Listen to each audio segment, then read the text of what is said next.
Ọmakamere nwoke, ọmakamere nwanyị. Ekene nwoke, ekene nwanyị. Ka onye chiri ya zere, ma nzezere ibe ya. Ụmụnwa ka a na-akpọ traditional nwoke dị dada nwudude nke mmiri kingdom.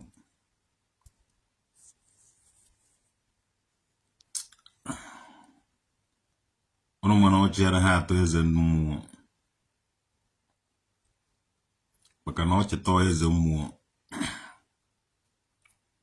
ụmụ mmụọ akụwasịgo onwe isi. Obi adị mmụọ traditional nwoke dị dada nwudude nke mmiri kingdom mma. Ife nna afọ na Facebook, ihe nna afọ gasị n'ala Igbo, ife nna afọ na ndụ ndị Igbo,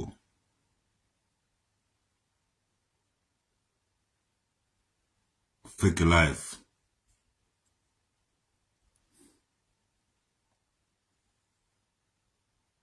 And unu na-ebido izu fake life, think ya that na future ụmụ unu ga-adị bright.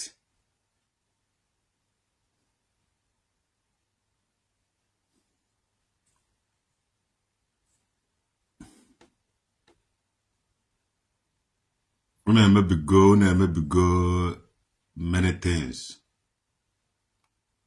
Okwu asị ka eji emebi obodo. Ibe wana mere n'ala Igbo today,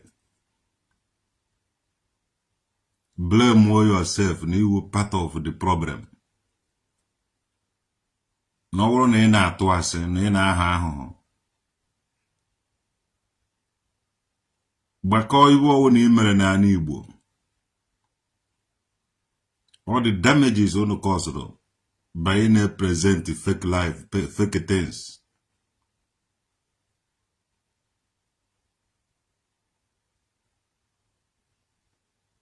Unu je emecha mara na mmụọ dị, na mmụọ ka na mmụọ na-eme. Unu ga-ele niile hardware.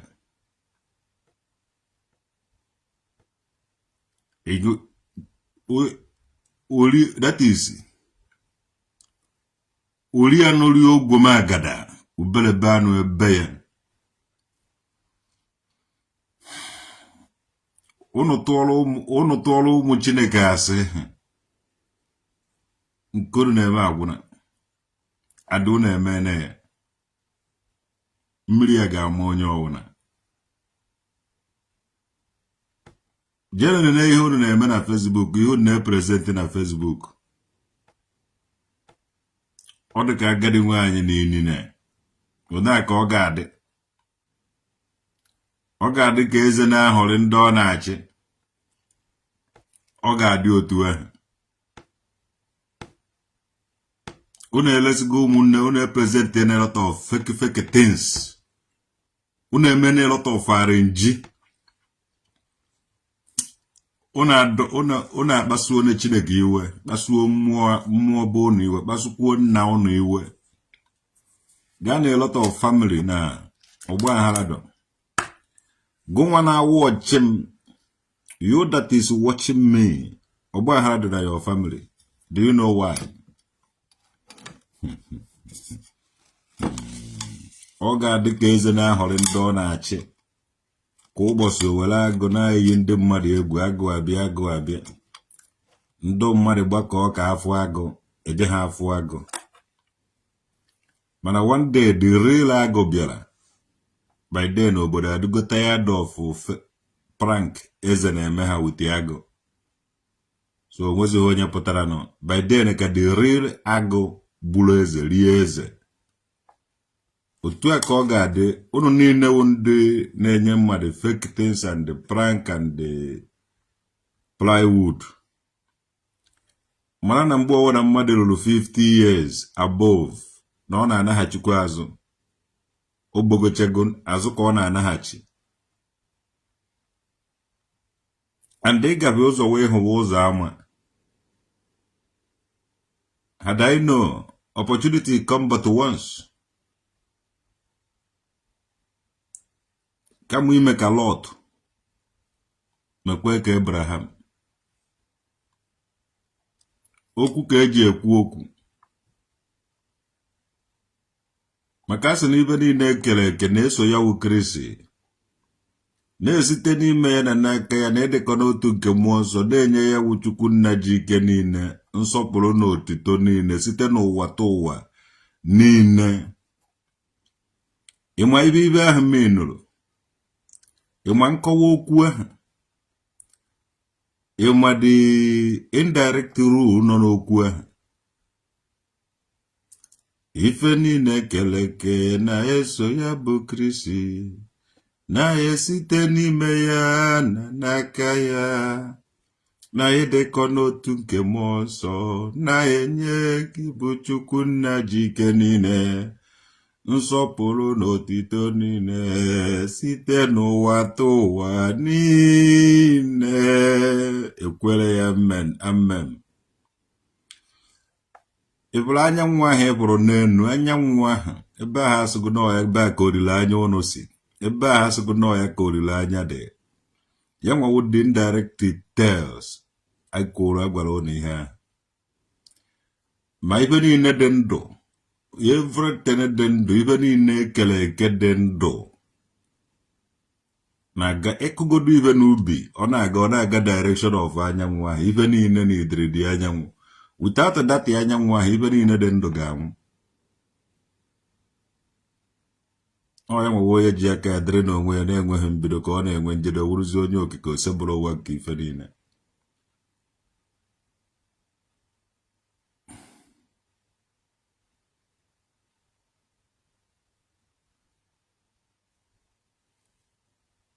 O nweghị ibe niile nọ here wute ụnụ nwa, mana unu ejighị aka unu mee ya. Ndị pastọ na-emezi arenji, ndị dibịa na-emezi fake. Onye ọbụla na-atụrụ iche ọda asị. Agwara gị na gị were eziokwu, na ọsọ nsọ eziokwu ga-eme ka unu were ngwuru ihe. Mana ebe unu chọrọ ịta afụfụ were asị na aha ahụhụ. Krismas na-elu, everybody na-achọ onye ọ na-eri mugu. Ndị ọ dịrị mma taa, ịmaghị mmadụ one kụrụ ngwọrọ were dịrịfa na mma. Ọkwa ifuru ọkụ ahụ nọ na-amụcha ya, ọ ga-enwukwe. Ibe na Facebook, onye ọwụna nọ na Facebook na-eme fake, ma ndị eze nwaanyị, ma ndị dibia, ma ndị oyi ọwụna fake.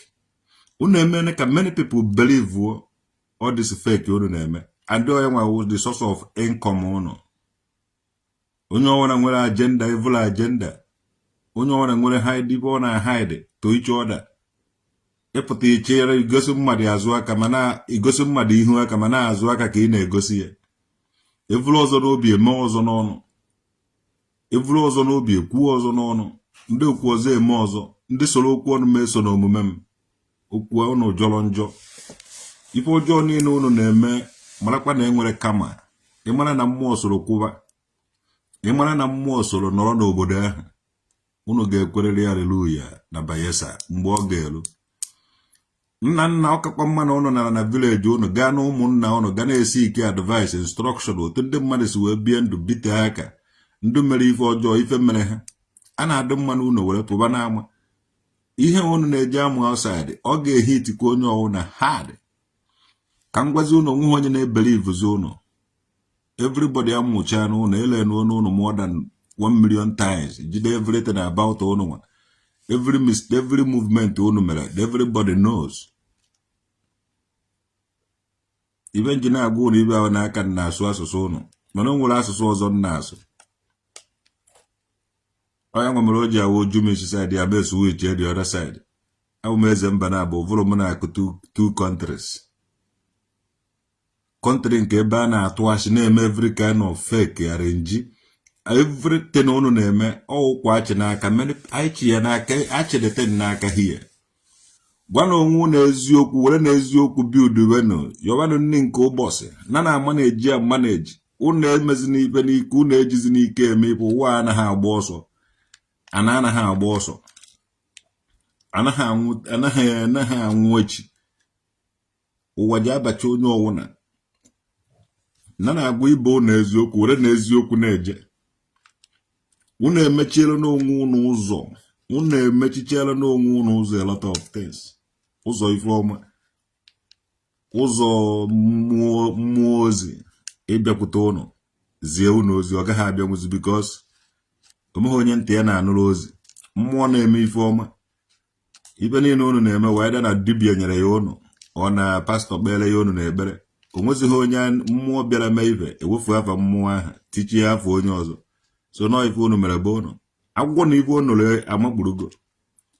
Onweghị onye ga-atụrụ ọsụkwụ na again ebe ọnwụ na unu bịara kịta na as long as na ịtụrụ paspọtụ Naijiria Igbo, ọ dịka kọntrol a ga-enye gị. Ị ga-emechi dibia ga-agbara gị afa mere gị ihe ivuru gbafụ akụchie gị enugwu ya. Obodo ọwụ na itiri isi na-asụ dibia gwụọrọ gị ọgwụ, nwanne a na-anwụdo gị ka ị mara na ọgwụ na ahụ ọ naghị akọrọsụ osimiri. Nsịkọ na-eche eze na nwa obere osimiri, nsịkọ anaghị akọrọsụ River Niger, ọgwụ anaghị akọrọsụ osimiri. Ọgwụ na ahụ ọ bụrụ na ọ na izu ọbịa ka ị nọ, ọgwụ gụwa ọgwụ ndị izu ọbịa. Ọ bụrụ na ekwuru ọbịa, ọgwụ gị eji ha akọrọsụ agụrụ. Ọ bụrụ na ọgwụ gị anaghị eji akọrọsụ bọda, ịmakwa na o nwechara mmụọ nọcha na bọda. Gaa na bọda niile nọ n'ala Igbo, iji abụcha mmụọ akwụbachara na bọda ahụ. Mmụọ ahụ mmụọ gboro ọgụ ude gbuo, mmụọ eji were gbuo ọgụ, mmụọ eji were nụ ọgụ, mmụọ na-eme ibe. O jeghị ekwe ka ife si obodo abata ebe ahụ ya ka ejidebe mmụọ ahụ na bọda. So ọgwụ 11 naira ahụ ụnụ na-agwụ ejide gị lot of people hasa, a lot of ndị eze nwanyị ga-agba ala, a lot of ndị dibia ịmarakwa ha na ibe anyị na-eme na ọhụụ mbanụ, ọ ga-etikwofu gị ala. Ọ wụrụ ha na ị na-eme ibe ọjọọ, nwanne ị ga na-aṅụ ọgwụ ha IBP. Mụnwa wụ traditional okeri na-agwa ya ụnụ chegharịanụ. Egwu ahụ ọnụ gụrụ anyị mgbe anyị dị n'ụmụazị, ana m agụrụ ya ụnụ n'okenye, na-agụrụ ya ụmụazị ụnụ, na-agwaba chegharịa mgbe oge dịrị gị, chegharịa mgbe ndụ gị fọrọ gị, n'ihi na nchegharị adịghị na ndị chie bi na naghachi. Ibe ahụ jụrụ ajụ gbụfụcha ya iji emecha lacharakwa ya. Ndị ụka unu so na nna unu mere alụ, mee nke a mee nke ọzọ, mee nke n'ihi mee nke na, mana unu na-ejekwa na-ederezikwa akwa ka ndị nna unu. Ndụ arenji na ndụ feki omenala, unu so ndị ọcha mere unu nke a mee unu nke ọzọ, mee unu nke a ma o mee unu nke ọzọ. Mana ife ndị ọcha dụba unu and unu laikiri unu ji ibe ndị ọcha ahụ eme ọgaranya. Yes, ọmụnwa traditional woked isi m na-akụ 2 countries eze mba na abụ. So ana m agwa unu my country nke ọzọ, my fellow country people nke ọzọ, unu anaghị emete ya, unu na-atụasị, unu na-ahasaba, unu ahasa, unu anaghị edowe iwu obodo. Mmụọ na-akọ unu echeka mmụọ, mana unu ama ha. Unu na-egiri unu che na oge kafọrọ. Christmas is coming. Nwanne these people ga-agbakwa Christmas kama ọ wụrụgodi ịkpọrọ mmadụ na-abụ lee na family ka mmadụ na-abụ fọrọ na were nwee ike. Na this is coming. Nwanne ọ wụrụkwa na inweghị ego na family unu gbakwa ọsọ adakwara Christmas ejekwa ele gị were megbazuo ahịa. Time is coming. Ọ wụrụ na enweghị Chineduko ụbakịrị sọba Ikenna mba nke gị narugo medugiri, onweghị onye ji achọrọ gị beside ya. Francis Igbo ụmaka mewere onye ọwụna. Uche Chukwu Emmanuel, a traditional man cannot marry a delivery. Nna anyị na-akọtu ị na-achọ onye ị na-eme 419 iwu onye yahoo. Ọ dị ka ibe isi ike akọbabere ga-echeka mmụọ na dọbe gị. Ị ka na-akọtu fake people everywhere, ọ na-represent fake lives. Ọ bụrụ na Christmas period a ụmụnne gị ji elelere gị were gbazuo ahịa, eziokwu sọnsọ to God na ibe isi ike nọ n'ala Igbo nke ikpeazụ anyị. Ọ bụrụ na if care is not taken, or if care is not taken in the family of 4, mmadụ na-abụ nwere ike ịkpa na a ga-esi akpọrọ ele mmadụ na-abụ na Christmas ya. In the family of 6, Mmadụ na-agbanwere ike kpọọ na-eji esile mmadụ for because the more you sell, the more money. Mmadụ gara ehuwo. Mmadụ ga-efu wee this Christmas. Onye anya si dị mmadụ. They raped one inside the bush last week on their way to sacrifice for credit. The client, the Russian, the rape inside the bush. Nah, you what can happen when you're not yet? But I get under mother and one will see any cat as I have to go. Even the man at Christmas, your own wine and I'm a current DVC care. I tried to hear myself an DVC cat. I'm going to touch the hair. You also call it a quite Brazilian hair. Eja kwenye tinu mvotika yo mungu ngwati. Also mmiri na mmanụ ka eji esi ofe. A na-etikwa ya ụmụ ingredient. So baja akwakọ iche ingredient ya ba na-akwa ya na. Oke nwoke ka ekene ngo my brother. Ibu isi ike dị n'ala Igbo nke ikpeazụ a, ọ ụmụnne anyị kọsụ ya bido site na ashifa na-atụ. Ekwuru n'anya ukwu. Because mmadụ nwe anya ukwu oke ọchịchọ. Otie ekwuru n'anya ukwu. Ntaji ya nye ebe niile. O mezukwuo ma ndị pastọ na-atụzi ya asị.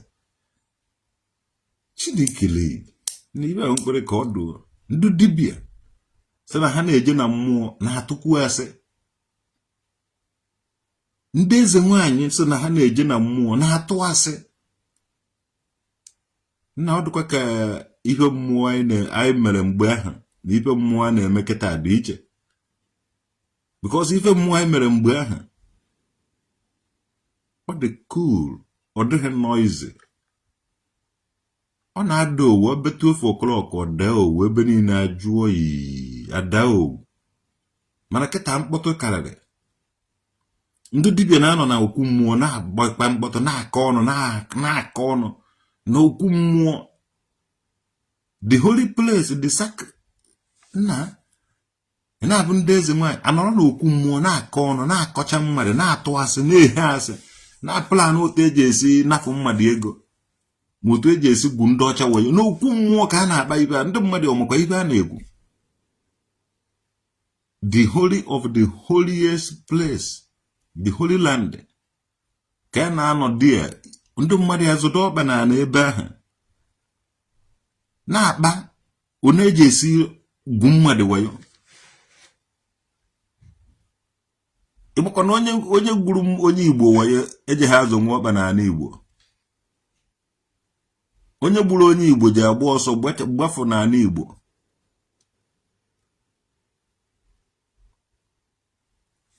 Igbo Channel TV maka mele gị.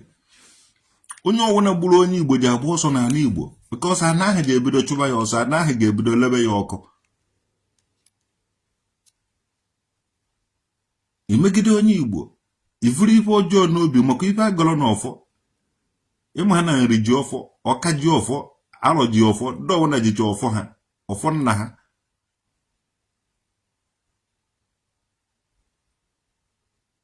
Ndị emerụchakwa na ife amakwa ihe na-eme ha. They don't know, and the more a na-eme ihe a, the more a na-akọsụ ihe isi ike. Sọsọ eziokwu ka iji across border, eziokwu sọsọ jee ga na nke iwere onye isi ọbịa, sọsọ eziokwu ka iji jeje na nke ijechakwa sọsọ eziokwu gaa ka iji ejikwa na nke onweghị ibe je emego. Mana iwere okwu asịba ebe ahụ ije ha na onye ahụ ka ọ dị n'obodo ọwụna because ọnwụ ha obodo gị. Ha nwere nsọ ana nwee iwu be ha, and ị ga-ama iwu be ha ahụ iruo dị a idobere bụ iwu be ka o ji awa ịnaba mgbugbu eji ha akwaga n'azụ. Ọkịta pepụ mechagoro alụ na-atụ asị na-ehe asị na-emegharị nji nọrọ n'okwu mmụọ okwu na ndị mmadụ amakwaghị ibe a na-eme. Dibịa lala nwunye mmadụ enweghị ike ije n'okwu mmụọ.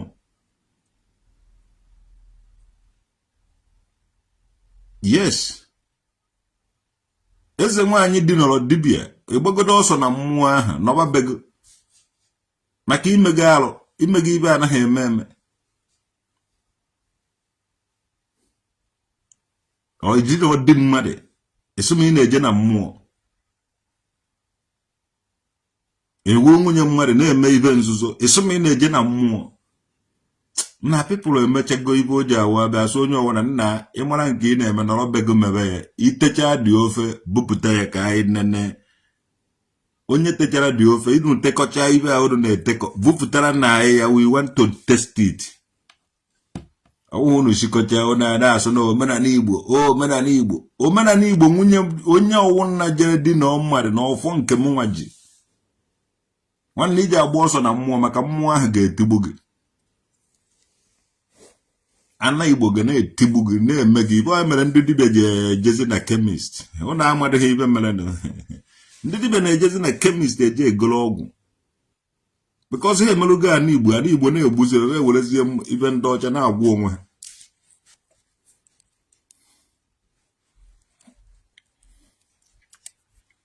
onye sịgo na ọwụ eze nwaanyị isi na-azụ mmụọ ya ọla tụwa ibe ji afọ ya n'ọnụ Jesus.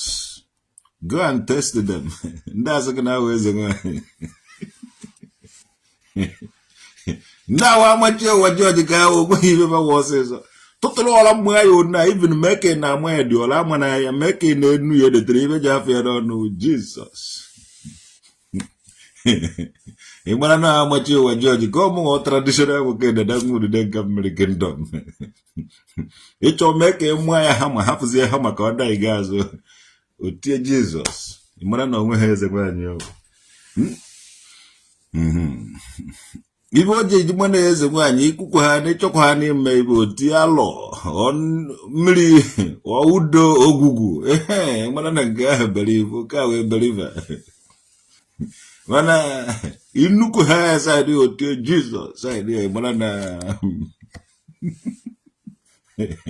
mara na amachi ụwa George na ọchaka kpọmso ịghọtago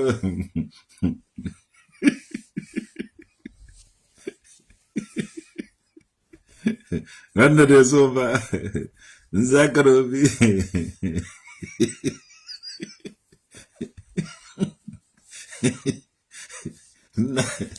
ihe na-eme ndị amachi ụwa George eze nwaanyị be anyị o nwere ike nọrọ ebe ọ na-eme gbaga ma agụ iyi ifedụ ka agụ iyi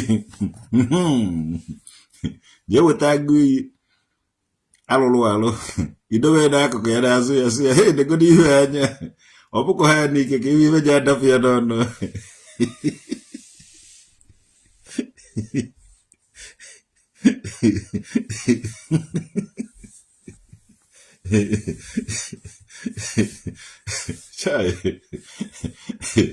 I want to ask about result after many years of studying the characteristics of Ndomenana and Ndodana Igbo.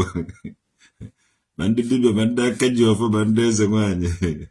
The God who made you. Oh, I get me now.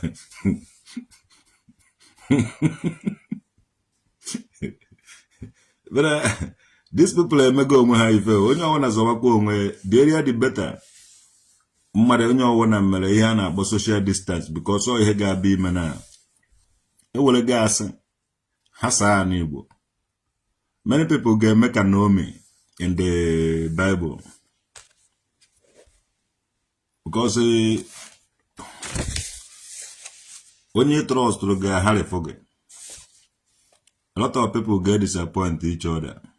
Onye ahụ trust your best friend got turned to your worst enemy, and your worst enemy got turned to your best friend. This is about to happen. That your best enemy, oge leginala ego. That your onye na looking so, oge leginala ego. Gema, now watch him here. Some of you people now watch him here. Gelekwa mo traditional nwoke nala ego. Many people when you want to look good, so now, Neluanya hanya because I don't know how you on a hello Gunselu and on a hadro ham moji bodo ishinana. So born a mother lose rule against on the Luanya of my maybe Nadia Gilagi. Some of una history got the history of Nomi. Mgbe everything harịpụrụ ya mgbe Even in the mechara ona hachiri ona kwuru ndị be ha. The history many people get the disappointment from ndị mere ihe. So that na ele mere ke amugo nke emego ma nke emego. So I want to go the history of the Nomi or Bible story. Ega hota even nekwedi de mi kucha ya. Ona luso akbazikwede Nomi again. So bazie no mara go ive hota go. So mo ive melo jimi ive. Ngoku emere mo traditional nke dijiri were kwa Oliver even though na nka na aza di Oliver yes. Wole enyekwa ndị nwe no were kwazie ava mo. Things is about to happen. You're about to witness the prophecy of a traditional mukedi. Onye to kwasara obi ga disappoint again. Adawro no na afuzi na Facebook for example. Una worry na. Because I need him in support. If I won't support the chat today, echi with a veteran map or job. You need him support if I won't support the chat tata. Echi afu maniba ham till my energy. No kwa no prank. So, out of ignorance, emego many things. Oga Aisha no degu bubu na eme ha. Ejere ka defend Aisha. Ona go ni ihe ma marazie no prank. Oga amu ya America. Na nwoke onye ọcha nwere problem. As na etiri agbala mu igbo agbala ze onye pụtara announce all the thing.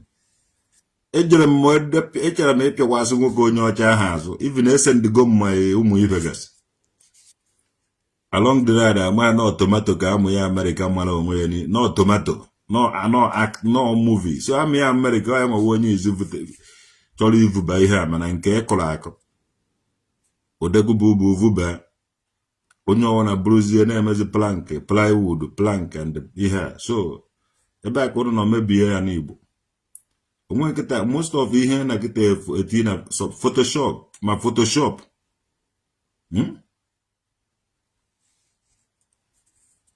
America hated you for exposing that prank. Yes. Here we Igbo, people. Totally maybe an Igbo with social media because many people in Igbo as go from dark ages now potazi to the light. So can deceive her. Onye ize pụtara na ofu plank, onye ize pụtara na instead of evil the realities. Because all na ndị Igbo na inyere ha step, ha ga-build it to the sky. Mana onye ha fake, onye ji fake were zonite. Otonite ọ ga-awụ deriko. So achọghị ka ụnụ mara ibe, achọghị ka some of ndị be anyị mara ihe. Onye nwe mere ndị kpọrọ onwe ha pastor, man of God. Just standing a pulpit, buy all kinds of lies. I don't know ni lahola of makamade. Without a think. Millions of children no deceive. If I had a more basa no deceive go anala gorie. No more than doing obi at ball. Woman doing obi. Yaka dibia, gauge no lobby. Na atụasị niile ọ na-atụ ọtụtụ he menka dwindụ mmadụ ha ga mee ihe ahụ sọnwụ ya ka e were sị na ọmụmụ mere ka e were sị na ọgwụ ya rụrụ ọrụ ọ na-elesi ndị be anyị asị na-asa ndị be anyị isi ọ naruola ha ụla. Some people nwere obi mana Chukwu okike nwere obi ọma ekere dorogo na enye ha ma ọdị obi ha kama nje eriju afọ dachi ụzọ ka m vụrụ ọnụ wee nakpuo be anyị. Onye ọwụ na mebiri ya n'Igbo echi blame ko na onye ọcha blame onwe gị. Sọsọ iburu ji mebie ana Igbo wasị and mgbe unu bịara werezie plank na-egosi anyị ma plank ma plywood instead of teach the teachings of the majesty, the teachings of our ancestors who we are. Oge anyị na-eje akwụkwọ the first light, the first opportunity anyị nwere ka anyị jee akwụkwọ asọ ka teach be anyị English ana akụziri anyị Macmillan. And inside the Macmillan, I want to accuse about the Biafran Nigerian Civil War. I kala ewu I nwere karị nọ na data office na Abuja ahụ today. I karị mmụ onye anyị ụmara otu anyị ga-esi stand. Ana akụziri anyị Gandoki is a great woman from the north. Mara Nshehube ndị na-azụ atụrụ ma ihe a. Mana akụziri ha anyị maka ihe gwara anyị eze goes to school. Ma tells out of school. Anyị nwewo ndị gụrụ sons of primary school NDA ebe ahụ. Kezi ibe anyị ji kezi anyị fụzie gịnị ka anyị ji akọ. Ịkọrọ maka Gandoki, a great woman, ibe gotara na Macmillian, mana onwe onye kwesịrị akụziri anyị ndị akọrọ na-akpọ ụzụ na akọrọ weta n'ọrụ onwe with the 9 villages before things fall apart. Na during the slave trade, na this village was the here. Onwe onye kụziri anyị all those things. Adị anyị amaghị. So, biko nụ, onye ahọrọzina ndị Igbo, jenu họrọ ya ndị obodo ọzọ, unu emezina anyị all those things. Ọwụ na anyị amaghị ibe today, anyị ka ije blame, anyị chọrọ ịma ibe mana ọ ibe nyere anyị ka anyị ma. You see it? So, ị na-enye anyị ibe nye anyị ibe ma unu enyezina anyị ibe anyị ama na ọ na-awagharịcha ya ojide anyị mebi isi anyị ahụ. Ndị nyere anyị plank ma plywood, unu abụghị otu unu si ha saa n'Igbo. Kịta omewe ga-atọrọ ọzọ iche ọda. Onye ọwụna gwara gị na ibe na-esiri ya ike, gwakwa na ibe na-esiri gị ike. Onye ọwụna kịta ijide kịta na kama iji enye ya ndị bụrụ ije nye ya ndị Somalia ma ndị Congo ma ndị Gambia. Chọọ kịta ịlụ unu be asaịdị be anyị. Kama iji ejelụ ya n'ala Igbo, ijelụ ya na Gambia ma na Togo ma na Ghana ma na Ivory Coast. Ndị be anyị ndị Igbo lụrụ unu na Ivory Coast kakwa ndị Igbo lụrụ unu na many places. Ndị Igbo lụrụ unu na Mozambique, Angola, jee nene ha nazi alụ unu ebe ahụ mana South Africa. Ndị Igbo na-alụ ịtụọrọ mmadụ asị tụkwala mmadụ asị o were ego ahụ mee investment somewhere. Because of asị ka unu ji hapụ Chineke ọhara unu jọwara. Because of asị ka unu ji hapụ mmụọ bụ unu ọhara unu jọwara. Because of asị ka unu ji hapụ ndị ichie bụ unu ha agbakọtawa n'azụ. Because of asị ka unu ji were mee invite mee ibe isi ike invite na ndụ onye ọwụna. And sọnsọ eziokwu ka unu ji eji ewerekwa ya back.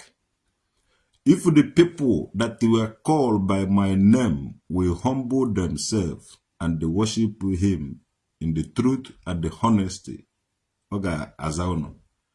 Mana edoka unu kpọchiri ntị unu were okwu asị na prank and plywood and everything na spread around the world. Wait for the payment. Maka na ọsụ na onye ọwụna na-eme nke ọ na-eme ajisi ike na ụgwọ ọrụ dị ya n'aka dịka ụgwọ ọrụ dị ya n'aka ịkwụ unu dịka ọrụ unu si wee lụọ ọrụ. Onye na-eme nke ọma ya jisi ike, onye na-eme nke ọjọọ ya jisi ike. And this is the time. CCTV, camera, all those things we ojiji akwụ unu ụgwọ nke unu onye na-eme ajisi ike. Ọzọ gbakpuo n'okpuru bed. Ma mụnwa ma mmadụ ọ bụla ka because of some of us the better right to God who made me and you and the conscience. Eso to God is already Jacob nyere eso ji eso ji lesi now go motarago so then na atozikwu m nye njumeri ya chai one oh self defense even my self determination ofu onye na-akụ ndị nweta onye ọwụna nọchiri m ụzọ ka m na-eje ọrụ to God mpaka ha na baskoro m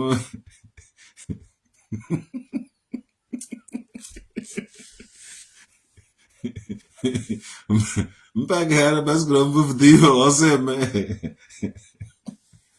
ndị ojii ka m na-ebufụtara ya because for too long a chọrọ ile m so onye ọwụna kpatara m aka jeele and they mara na achọrọ ile gị ele ihe iji ebe wee ike nkwụcha nkwari nwanne arụ m ebu ihe ya na buutu baskoro m na osogodo mmadụ ya na-arụ ọchị ma ọgba n'oshekin ana m eme aka na tiri m ya mepe buutu baskọrọ nse wụfụta ya ọgba ahụ ebi you know, we are teaching so much. This is what we expected Matthias Isaac to be teaching.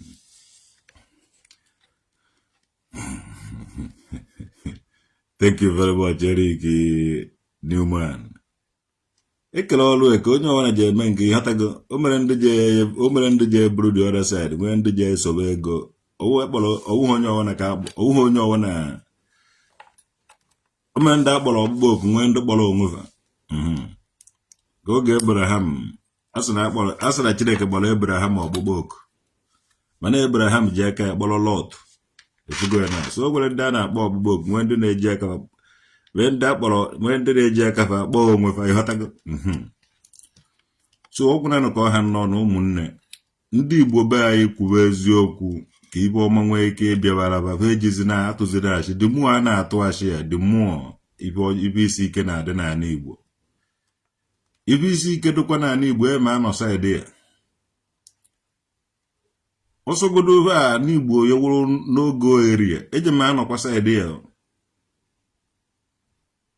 andị a n'Igbo sie ike o nwere ono ji esisie ike anyị chee ịnọta ebe ahụ ebe na ndị Germany na ebe a na anyị nwere military base ebe ahụ so unu eme na all those things ihe ahụ ihe a ga-eji esecure ya unu don't be afraid of atomic ihe ọwụna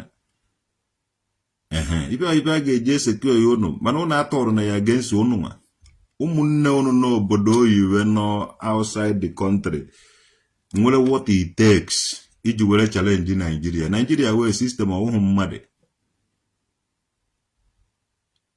yes Nigeria wee system ọhụụ mmadụ ụmụnne unu na outside nwere ibe iji je atakọrọ ndụ nọ ebe ahụ and isi agbarie those people nọ dị tụọbala onye wụ ndị wa na control Nigeria ndị Fulani kwe onye gịnị ka ha gụrụ na akwụkwọ ebe ka ha nwere power some of ụmụnne unu which are indigenous citizens in many countries history unu do heavyweight were na eziokwu dukwuo na ike ọrụ were na eziokwu na edu ike ọrụ ọ mara ezigbote mma ebe ndị Germany the best ọrụ ndị Germany na-alụ anaghị enye ya ndị mbịarambịa ịlụ ụlọ building construction ihe awụ ọrụ ka ọwụ na ụmụnne anyị nwa nọ n'ụlọ so yes building house in Igbo land must be built by Igbo people ọwụ by ndị Togo ma ọ ndị Hausa ma ọ onye ọwụna onye mbịarambịa enweghị ike ịlụ ụlọ n'ala Igbo ọgụgụ na onye mbịarambịa ka ịlụ ụlọ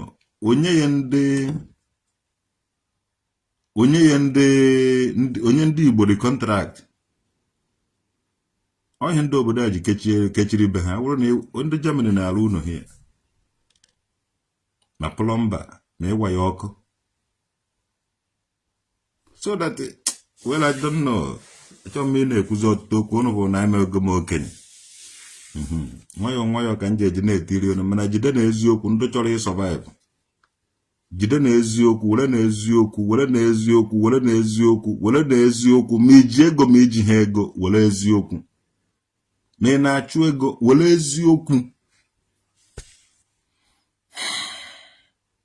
eji ego etesti zikwu mmadụ kịta inye mmadụ ego si aja egotere gị ibe ọkọ akụkọ ịgbaghara ya na nke izi ahụ inyekwa ya ego egen je egotere gị ibe ọkọkọ akọ nke abụọ ịhapụ ya ibe a na-agba social experiment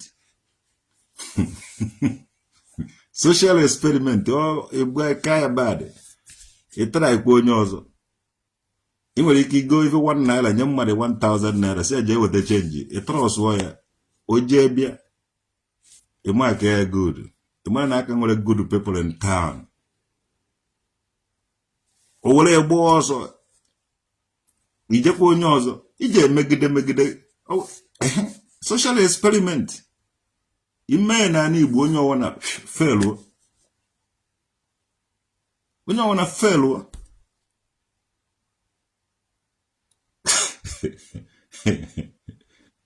onye felu oje fọmụzie group onye felu oje fọmụọ group onye felu oje fọmụọ group nwanne ihe mere unu social experiment ka amara na aka nwere ndị na-ekwu eziokwu ma ndị eze nwaanyị onye ọ na-adafụchara ma ndị dibia ha dafụchara ma ndị pastọ social experiment achọghị ịgwa ụnụ ibe a before mana look at otu unu si ahụkwara ada ndị wa na-eme dibia na-evute ike mvute ọka na-evute ndị izi vutere riri ego ejiri ha enyere ya ji wee mee social experiment. Some of them chọrọ end to Nollywood because high BP nwere ike igbu mmadụ ma ibe onye na-pass through.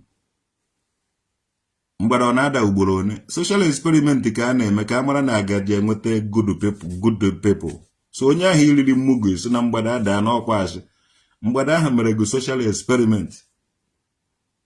Ibe a na-agara long time so ị na-eme yahoo onye kedu one mmadụ isi apịrị ya ego mmadụ nwanne a na-eme unu social experiment ka a mara na ụnụ ọdụ truthful n'eziokwu a na-etest faith ụnụ.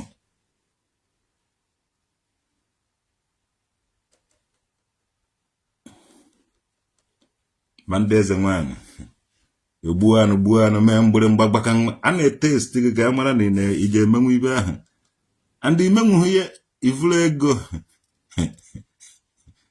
taa n'ọnụ mmanụ nkwasa ya mmanya taa ọjị gwụrụ ha onwe gị na ihe ma na mmụọ ndị nna nna ọnụ isi na-eme dibia nwoke dibia nwaanyị nwanne social experiment ka e nyere gị a na-emere ọnụ felu che mmadụ bi ojekwa ọkụkọ ọnụ okwecha ọkụkọ ọnụ mata ego na ọkụkọ nọ onye dibia ego nna ji egotere m ọkụkọ dibia ahụ ejesi ya dị na ọkụkọ arị social experiment unu niile felu chego ma ndị na-asụ na ha wụ aka ji ọfọ ogwe ha ọfọ unu ji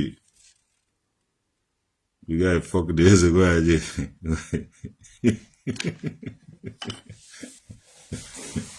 ndị ọrụ na ha na-eme ihe ka ụnụ mara ife eziokwu nna ndị ọrụ na ha na-emekọ ebekọ ụnụ mgbe aba na-ada mgbada ka ha na-amara ri uche ibe na ọka nwere good people ọkasị na Igbo afụta aka nwere ndị eziokwu ndị nna nna ndị a eji eziokwu na-ekwuba aka ọtọ were marafa ka anyị testi kerebe na iwu ndị nna nna fa ahụ ka anyị mara na o nwere onye na-edobe iwu ahụ nwanne onwe ha onye dobe nwuru ya onye ọ na-vukọrọ wee ego eji mụnụ social experiment ka unu vukọrọ kịta ngwa bịanụ mezie ibe ahụ bịanụ mezie ya onye na-edeceive ụmụ mmadụ arrange miracles for how long arrange ọgwụ arrange okite arrange ihe a mmụọ na-eje evute ego kedu ụkwụ o jiri je vute ego ahụ kedu otu o si je vute dị ego